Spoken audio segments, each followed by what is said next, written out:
कैसे बच्चों आप लोग? बच्चों रामजीलाल क्लासेस में आप सभी का स्वागत है। आइए सीधे बात करते हैं कक्षा 10 में एनसीईआरटी मैथमेटिक्स में हम बात कर रहे थे आपसे द्विघात समीकरण की। जैसा कि हमने बताया था आपको कि जैसा नाम वैसा लक्षण, जैसा नाम वैसा लक्षण। क्या कर रहा था टॉपिक का, क्या नाम है? द्विघात समीकरण। आप तोड़ दीजिए उसको। द्विघात समीकरण, समीकरण माने तराजू, माने बैलेंस, माने बायां पक्ष, माने दायां पक्ष, माने आप देख लीजिए तराजू के दो पलड़े, एक लेफ्ट हैंड साइड एक राइट हैंड साइड। तो समीकरण कक्षा 6 से सीखे बच्चों। अब बात करते हैं किसकी? द्विघात की। समीकरण कैसा? जिसमें दो घात हो। तो दो घात के लिए हम कहां ले गए थे? आपको बहुपद की बात करी थी कि जब बहुपद द्विघाती होगा, द्विघाती बहुपद होगा और वो क्या होगा? शून्य के बराबर होगा, तब उसको हम लोग कहते थे द्विघात समीकरण। द्विघात कब कहते थे? जब कोई द्विघाती बहुपद क्या हो? शून्य के बराबर रख दे तो हम लोग कहते थे द्विघात समीकरण। जैसे अगर हम एक सामने आपके देखो लिखा हुआ है द्विघात समीकरण है, कितने पद है इसमें? त्रिपदी व्यंजक है। ये कितने पदी है? त्रिपदी व्यंजक। ये बहुपद है आपका। कितने घाती? कितने घाती? कितने घाती बहुपद है? एक घाती। कितने घाती है? कितने घाती? एक घाती। और पद कितने बहुपद में है? दो पद हैं। कितने पद हैं? दो पद हैं।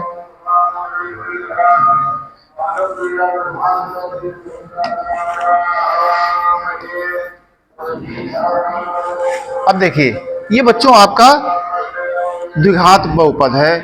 इसको हमने कहा था अगर बराबर जीरो लिख देंगे तो फिर समीकरण बन जाता है आपका द्विघात समीकरण। चलते हैं अब बच्चों, देखो हम बात कर रहे हैं इसके हल करने की।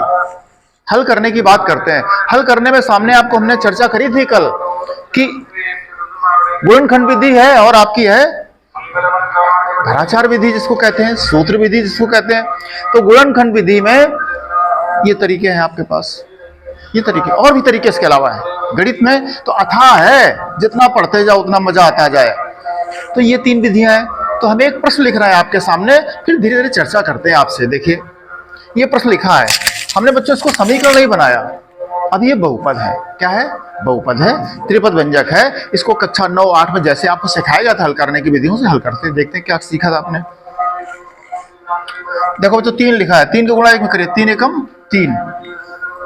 तीन के गुणनखंड कर लीजिए, ये गुणनखंड हो गया, तीन एकम तीन। ऐसे गुणनखंड जिनको जोड़ने से 4 आ जाए।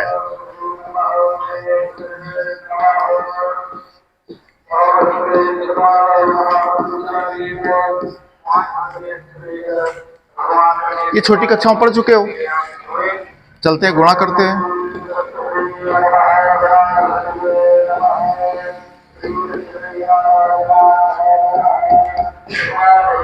एक सेकेंड,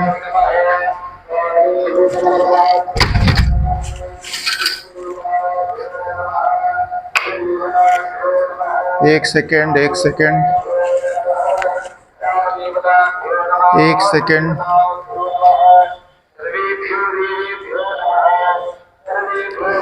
अब आइए बच्चों वापस, साउंड डिस्टर्ब कर रहा था इसलिए थोड़ा सा खिड़की क्लोज करनी पड़ी। आइए वापस बात कर रहे थे बच्चों, ये बहुपद लिखा था, इसको हल करना हमें, गुणनखंड करने हैं। मैथमेटिक्स की भाषा में बात करें तो क्या गुणनखंड में सिखाया गया था? तीन पद हैं। हमने जो गुणनखंड सीखे थे चर्चा करेंगे बाद में। तो फिलहाल ये तीन पद हैं, जिसमें मध्य वाले पद को हम दो पदों में तोड़ देते हैं। तो मध्य वाला पद जब दो पद में टूट जाता है तो कुल पद हो जाता है 4 और फिर बन जाता है समूह जोड़ा, 2 का 1 और 2 का 1। ठीक है, और फिर कॉमन फैक्टर का प्रयोग करते हैं। चलते हैं। तो हमने क्या किया? तीन एकम तीन। तीन कैसे गुणनखंड करो? जिनको जोड़ने से ये प्लस का चिन्ह, जोड़ने से 4 आ जाए। देखो यही प्लस के चिन्ह का प्रयोग किया हमने और 3 + 1 लिखा तो 4 है। इस 4 को हमने बदल दिया ऐसे। आगे चलें।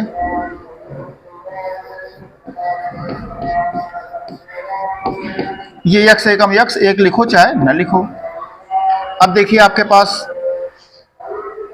1 2 3 4 पद हो गए बच्चों। एक देखो आपका ये जोड़ा बन रहा है, एक आपका ये जोड़ा बन रहा है।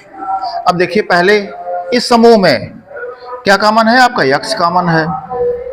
तो बच क्या रहा है? x + 3 बच रहा है। इसमें क्या कॉमन है? कुछ भी कॉमन नहीं दिख रहा आपको, कुछ भी कॉमन नहीं दिख रहा। हमने कहा जब कॉमन नहीं दिख रहा है तो बड़ा सिंपल सी बात है, किसमें कॉमन नहीं दिख रहा है? x और 3 में। तो x के गुणनखंड करिए x गुणा 1, 3 के गुणनखंड करिए 3 गुणा 1। देखो एक कॉमन है, एक दोनों में रखा है। जो चीज उभयनिष्ठ होगी, सर्वनिष्ठ होगी, सभी पदों में कॉमन होगी, मतलब सभी पदों के पास होगी, है ना। सीधी सी बात है। आपको दिखना चाहिए कि हाँ दोनों राशियों में, दोनों पदों में ये ऐसी राशि है जो उभयनिष्ठ है, सर्वनिष्ठ है, कॉमन हो रही है, तो उसको हम कॉमन कर लेते हैं। तो क्या कॉमन करेंगे? इसको आप ऐसे समझ सकते हैं कि जब कुछ कॉमन नहीं तो 1 कॉमन, तो 1 का भाग करने से कोई अंतर नहीं आता है। अब पूरे प्रश्न देखिए, आप पूरे प्रश्न देखिए, x + 3 कॉमन है, तो जब ये कॉमन हटा लोगे, आप यहां से निकाल लोगे, तो क्या बचेगा? ये x बचेगा।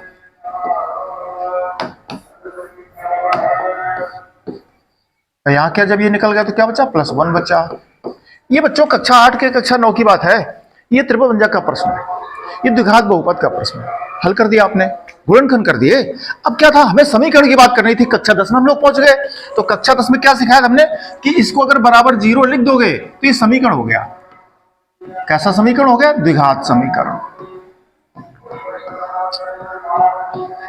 अब 0 का मतलब क्या है? अगर यहां 0 कर दोगे तो 0 गुणा इसमें करोगे तो 0, इसको 0 कर दोगे तो 0 गुणा इसमें करोगे तो 0। अब इन दोनों में कौन 0? ये भी 0 कर दो, ये भी 0 कर दो, दोनों 0, 0 गुणा 0 0। इसका मतलब क्या है? इसे पता नहीं कौन 0 है। ये 0 हो जाता है तो भी 0 कर देता है, ये 0 अगर है तो इसमें 0 गुणा करने से तो भी 0 कर देता है, और दोनों 0 है तो भी 0 कर देता है। देखिए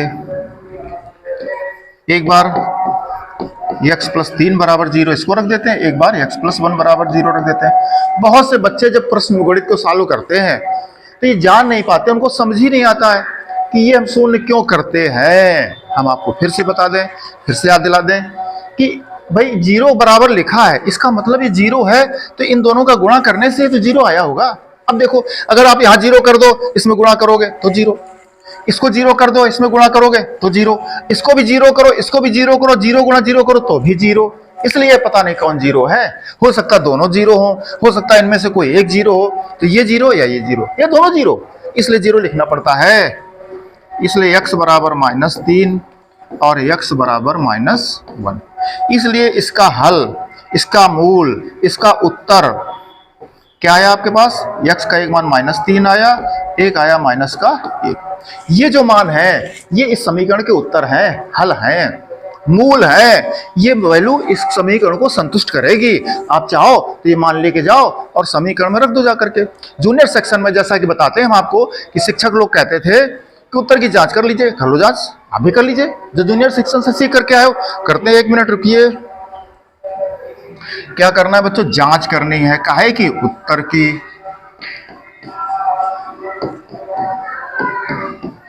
चलिए क्या मान है? -3 और -1 रखो।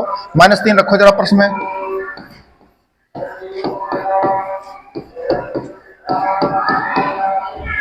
तीन त्रिका 9 हो जाएगा, प्लस का माइनस के 4 3 12 हो जाएंगे, प्लस का 3 है, बराबर 0 चल रहा था आपका। ये 9 3 12 हो गया। क्या हो गया? आप RHS न लिखना चाहो तो न लिखो।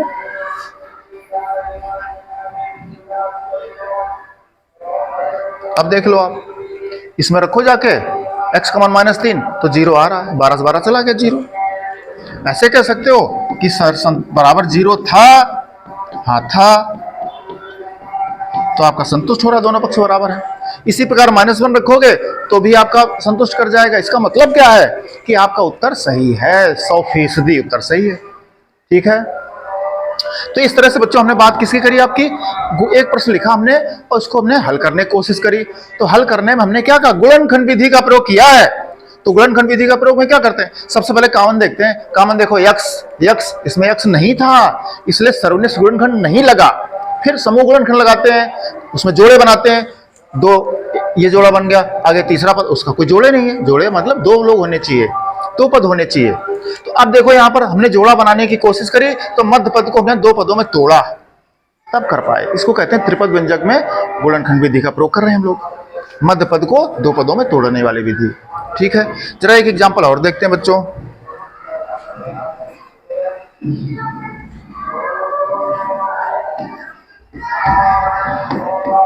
एक प्रश्न बच्चों ये लिखा है, ये भी द्विघात बहुपद है, अगर हम बराबर हटा दें, द्विघात समीकरण है, द्विघात बहुपद है। अब देखो अगर बराबर 0 लगा दोगे तो क्या बन गया, समीकरण बन गया, बन गया समीकरण। अब इसको सॉल्व करो, हल करने कितने तरीके, बहुत सारे तरीके। कक्षा 7 में सिखाया जाता वर्गांतर a square minus B square. बच्चों हम थोड़ी देर के लिए समीकरण की बात हटा देते हैं। ये सीखा है आपने वर्गांतर, ये सीखा है, कौन सीखा, देखो एक सूत्र प्रयोग करते हैं।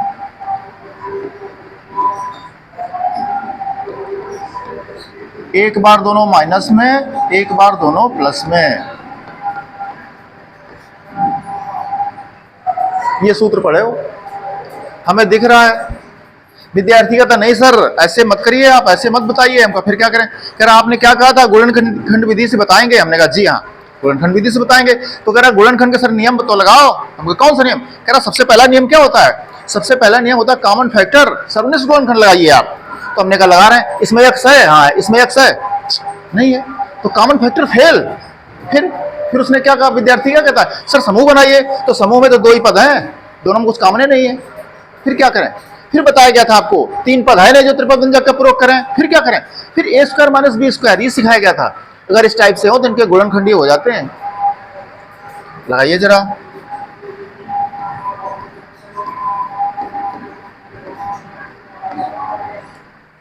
दोनों पे वर्ग, बीच में अंतर, एक बार माइनस में एक बार प्लस में। एक बार दोनों माइनस में, एक बार दोनों, ये बच्चों इसके गुणनखंड हो गए।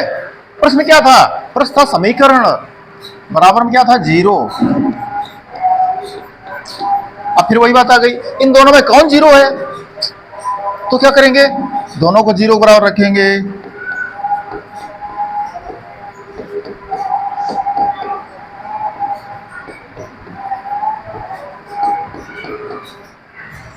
यही बच्चों हल है, यही उत्तर है, यही इसके मूल है। इसको हल कह दो, मूल कह दो, उत्तर कह दो। बच्चों हमने आपके सामने उदाहरण के माध्यम से 2 प्रश्न लगाए, कौन विधि से, गुणनखंड विधि से। इन्हीं प्रश्नों को देखे जरा, हम करते हैं सूत्र विधि से, ठीक है ना, दोनों को साथ लेके चलेंगे। चलते हैं आगे, प्रश्न देख लीजिए, x square plus 4x plus 3 बराबर 0।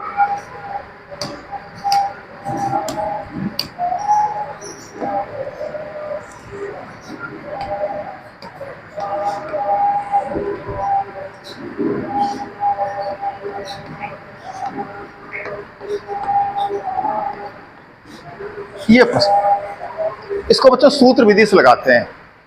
ये विधि आपने नहीं पढ़ी है, ये विधि कक्षा 10 के ही विद्यार्थियों के लिए है। अभी जो गुणनखंड विधि थी वो कक्षा 9 से आप पढ़ करके सीख के आए, कक्षा 8 से सीख करके आए। अब देखिए बच्चों क्या करते हैं इस विधि में, इस विधि में क्या करते हैं, तो बच्चों जैसे आप लोग हो, जैसे सभी विद्यार्थी होते हैं, ऐसे ही एक थे धराचार नाम का विद्यार्थी था, धराचार्य, धराचार। तो धराचार नाम के विद्यार्थी ने उस प्रकार की प्रॉब्लम को, जैसे कि एक हम एग्जांपल लिख दें आपके सामने, x square plus 7x plus 8, ये लिखा हमने बच्चों। हम कह रहे हैं इसको हल करो त्रिभुज से, तो विद्यार्थी कहता सर जी अभी करते हैं, हम कहा करो। वो कहता 8 एकम 8, 8 के गुणनखंड कर लो सर जी, ऐसे गुणनखंड करो जोड़ने से 7 आ जाए। हम कहा 8 में 1 जोड़ोगे 9 आ जाएगा, 4 में 2 जोड़ोगे 6 आ जाएगा, 7 नहीं आएगा। जब नहीं आएगा तो त्रिपभंजक फेल, यहां पर नहीं लग रहा है, नहीं लग रहा है, तो दम हो तो लगा लो, दम हो तो लगा लो। गुणनखंड से ये प्रश्न नहीं हल हो रहा है। एक विद्यार्थी कहता सर हम पूर्ण वर्ग से लगा देंगे, हाँ लगा दोगे, पूर्ण वर्ग से लग जाएगा। एक विद्यार्थी कहता, फिर धराचार्य ने क्या कहा कि हम एक ऐसा फार्मूला देते हैं कि कोई भी प्रश्न आवे, कोई भी प्रश्न आपका हो द्विघात समीकरण का, उसको हम हल कर देंगे, हमारे सूत्र से आप हल कर दीजिएगा। वो सूत्र क्या था धराचार्य का, वो सूत्र था, हम बात करते हैं सूत्र की,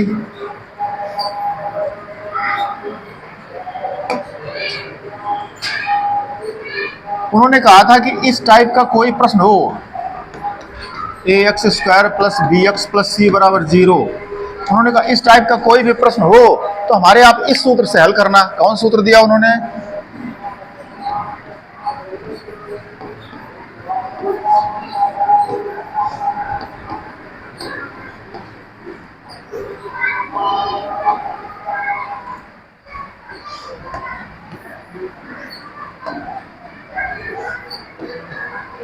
इस सूत्र से उन्होंने कहा इस सूत्र को लगा देना, प्रश्न हमारा लग जाएगा चुटकी में। अब कोई भी लग जाएगा, जहां पर आपका गुणनखंड फेल हो जाएगा, पूर्ण वर्ग भी आपका फेल हो जाए, वहां पर भी हमारा तरीका लगाइएगा।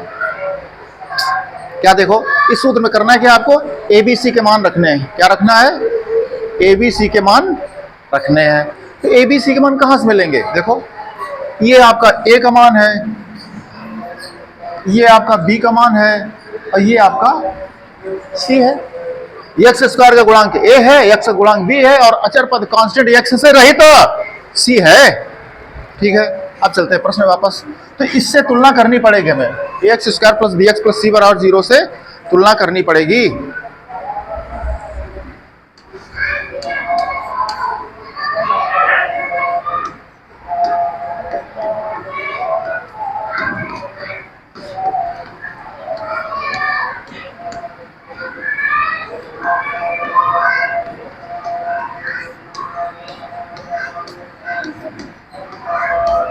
विद्यार्थी कहता सर प्रश्न लगाओ, तुलना क्यों करवा रहे हो?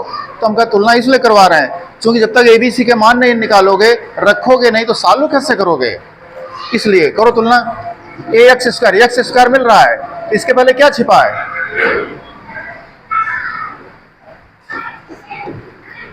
एक्स के पहले भी, एक्स के पहले क्या है? यहां कांस्टेंट सी है, वहां क्या है?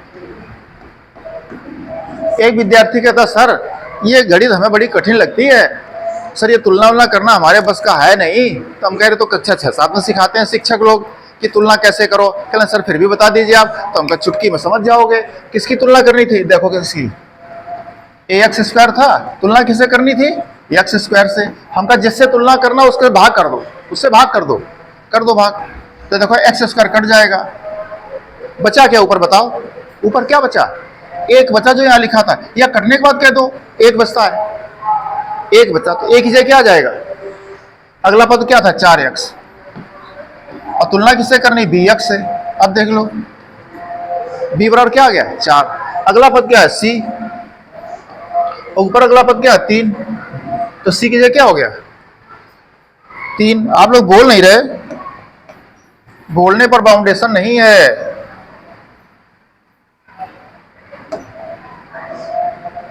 चलिए इस तरह से आप सूत्र लगाइए। सूत्र क्या कहते हैं? धराचार विधि।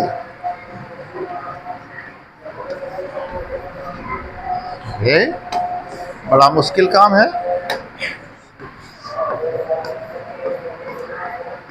सूत्र विधि से क्या सूत्र है?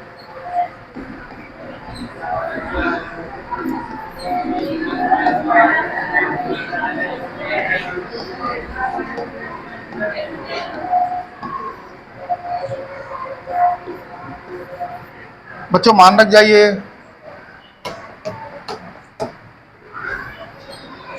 मान रखेंगे सूत्र, सूत्र में बटे देखो 2a, a का मान क्या है? 1, माइनस b का मान क्या है? Plus minus under root b का मान क्या है? 4a, a का मान क्या है? c का मान क्या है? सूत्र लिखने के बाद हमने जो मान एबीसी के आए थे वो मान वहां पुट कर दिए, रख दीजिए। अब गुणा भाग कर लो, सरल कर लो।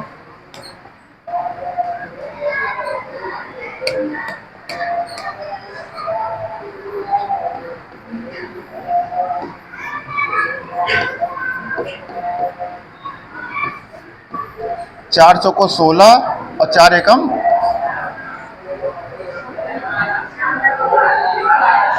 12 रख लो भाई। 4 3 12 बराबर चले, माइनस का 4 प्लस माइनस 16 से 12 चले गए, 4 आ गया। इसको बच्चों हटा दें, ये समझने के लिए था आपके लिए।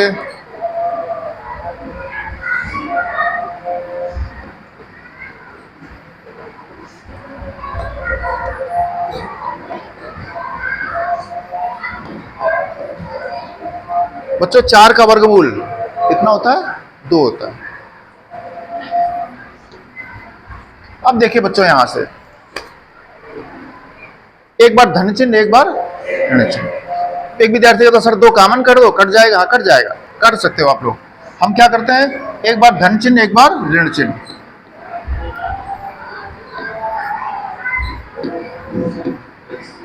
दो चिन्ह है इसमें, माइनस छोड़ दिया, ऊपर प्लस ले लिया, ठीक। एक बार दोबारा आ जाओ, प्लस छोड़ दिया, माइनस ले लो। आगे चले, 4 में से 2 चले गए, माइनस के 2,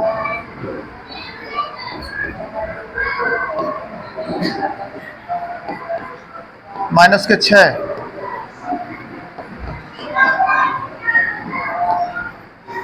हल क्या आया? एक्स का मान क्या आया? -3 आया। और क्या आया? माइनस, ये आगे पीछे लिख सकते हो। ये उत्तर आया आपका, ये आया आपका उत्तर। अब जरा देख लें भी पिछले प्रश्न से हमारा मैच कर रहा कि नहीं मैच कर रहा।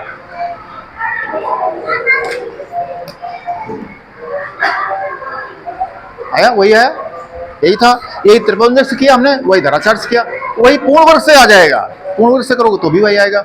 गणित ऐसा विषय है, बहुत तरीके होते हैं एक एक प्रश्न लगाने के। आइए चलते हैं अगले प्रश्न पर।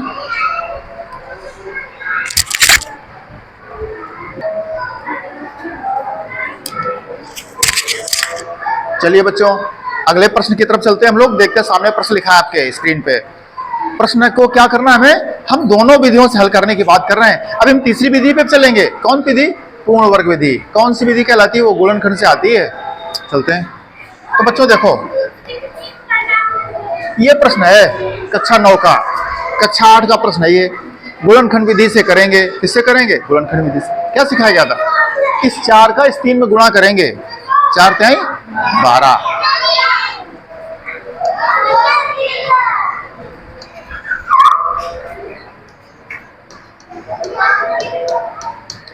उस 12 के ऐसे गुणनखंड करेंगे। कैसे गुणनखंड? पहले तो गुणनखंड कर लो, फिर कैसे की बात बाद में। 12 के गुणनखंड कक्षा 3 में बच्चों को सिखाए जाते हैं।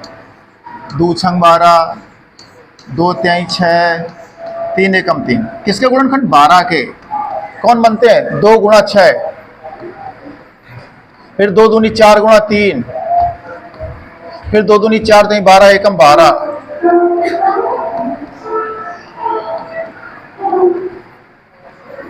ये बच्चों गुणनखंड होगा इसमें से। अब कौन से गुणनखंड बच्चों लेने हैं? ऐसे गुणनखंड जिनको जोड़ने से 7 आ जाए। इस चिन्ह से हमारा कुछ भी लेना देना नहीं है।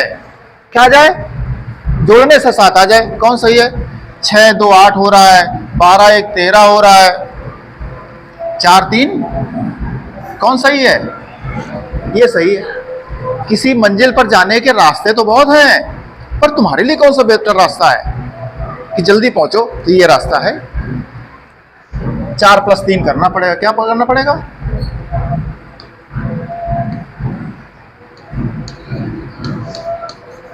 ये देखो, ऋण चिन्ह वैसे ही 7 की जगह कोष्ठक मार दिया। 7 को क्या लिखेंगे? 4 और 3 मिला कौन चिन्ह? ये चिन्ह। ये चिन्ह आता है यहां पर बीच में। 4 + 3 गुणा कर जाओ भीतर।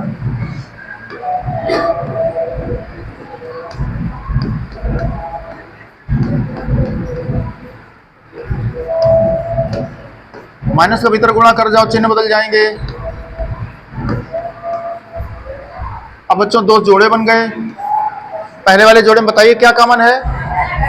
केवल x कॉमन है। तो क्या बच गया? 3x - 4। इसमें कुछ भी कॉमन नहीं है। 3x 4 में तो कुछ कॉमन नहीं, तो 1 कॉमन। जो चिन्ह होगा वो आएगा। माइनस कॉमन करोगे, चिन्ह बदल जाएगा।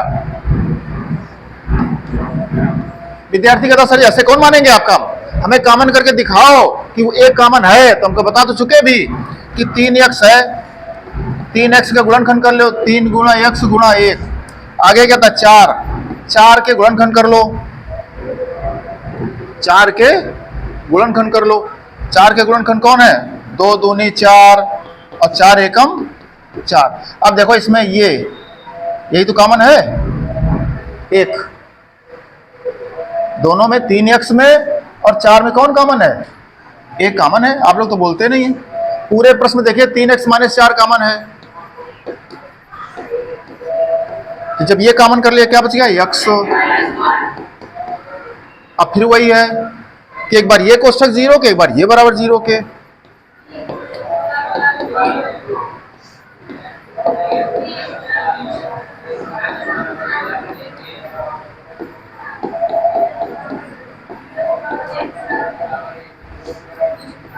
समीकरण के हल एक तो 1 आ गया, एक 4/3 आ गया।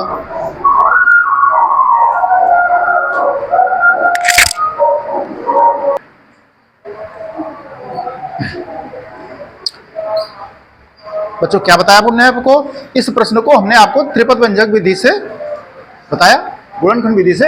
इसी प्रश्न को करेंगे बच्चों किससे? धराचार विधि से। किससे करेंगे? धराचार से करेंगे। प्रश्न कौन है देख लीजिए आप।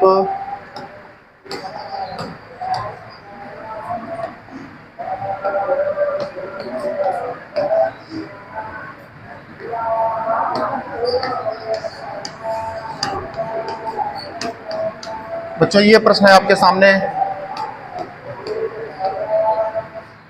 क्या कहा था हमने?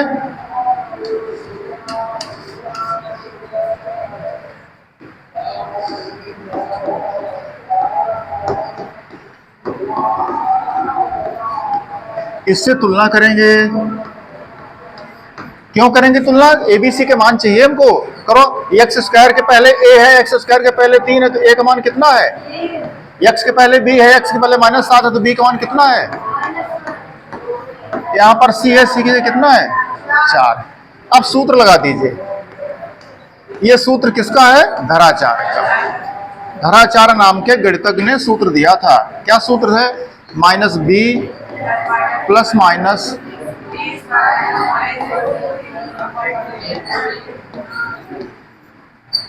अब चलेंगे बच्चों आगे बराबर में।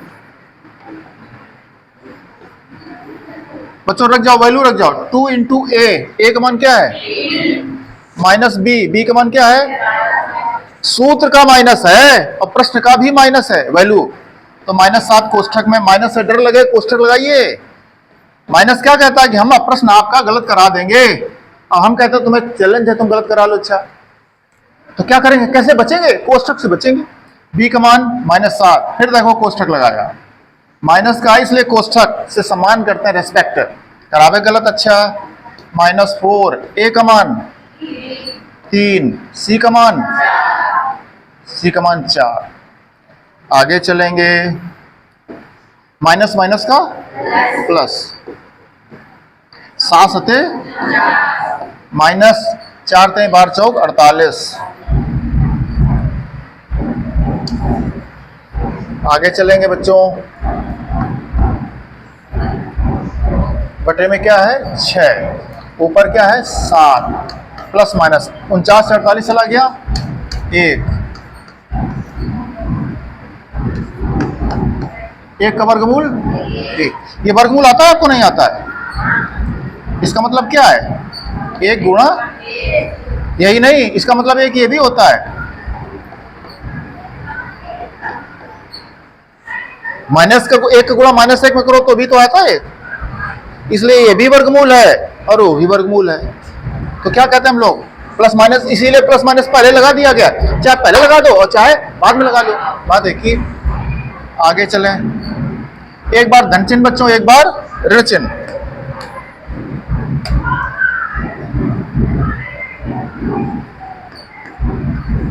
प्लस का नीचे छोड़ दीजिए, माइनस,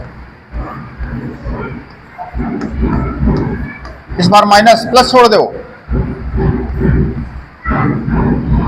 7 × 1 = 8 बटे 6, 2 से कट रहा है।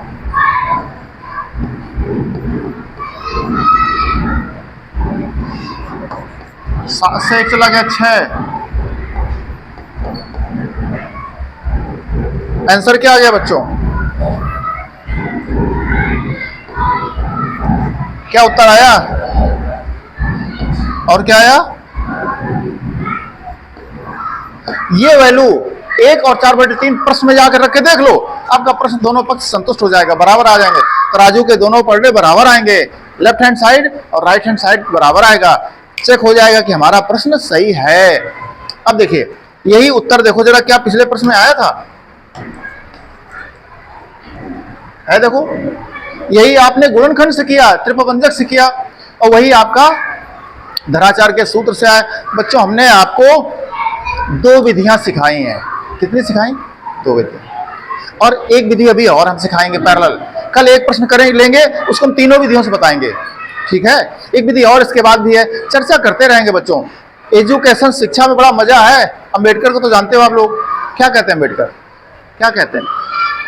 अंबेडकर कहते हैं शिक्षा शेरनी का वह दूध है जिसे जो जितना पिएगा वो उतना दहाड़ेगा, वो उतना दहाड़ेगा। क्या कहा जाता है कि दौड़ सको तो दौड़ो, न दौड़ सको तो चलो, न चल सको तो रिंगो, और न रिंग सको तो घिसटो, लेकिन आगे बढ़ो। ये है सिद्धांत जीवन का। देख लीजिए आप लोग, नंबर अच्छे लाने तो बता रहे हैं आपको, बने रहिए हमारे साथ रामजीलाल क्लासेस में, आपको ले चलेंगे अच्छे मार्क्स की तरफ और नाम रोशन करने की तरफ। तो बच्चों ये प्रश्न हमने बताए, कुछ प्रश्न जरा देख लीजिए, हम आपको होमवर्क के लिए नोट कर लें, तो आप नोट कर लीजिए, करके लाइए।